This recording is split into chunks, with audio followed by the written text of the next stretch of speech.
But you ever sense that God is giving you the silent treatment?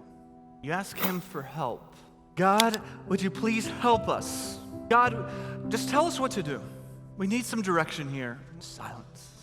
There is 400 years in history between the Old Testament and New Testament where there's nothing.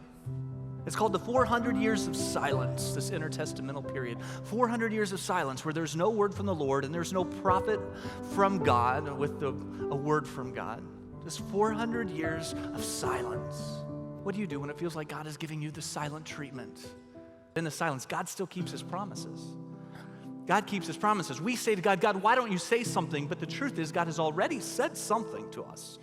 Imagine that a young husband, newly married, is in the military and he is sent to Afghanistan to serve, and he finds out that he's going to be sent on a mission where he'll have no communication.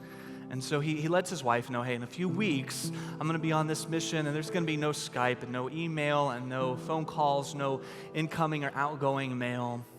There's not going to be any communication. And how he's going to feel while he's away from her, and what maybe he needs to hear during those times where there's silence and they can't talk. And so she tries to write all of that out, and she sends this whole collection of letters to her husband. The silence of the mission, when he longs to hear from his wife, but they can't communicate. What does he do? He pulls out the letters and he reads what she says to him. And it had already been written, but it's still her speaking. And that's what the Word of God does for us, that in these moments of silence, we know God has spoken. God keeps his promises. What he said was true is true. And I'm sure the people of God encouraged each other with these words during those 400 years of silence as they continued to have the Passover. And they would remind each other how God had rescued them from Egypt. Or maybe they read passages like Isaiah 41:10. God says, do not fear, for I am with you. Do not be dismayed, for I am your God. And in the silence, it is a time to open up the Word of God and to hear his promises and to be reminded of what he has said and to know that what was true then is true now.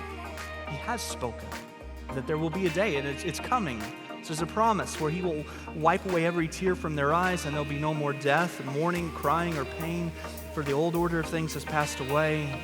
We hold on to those promises in the silence that God has spoken and God has said to you, the day is coming when this will end. The day is coming where I will make all things new. And so you hang on and you be faithful.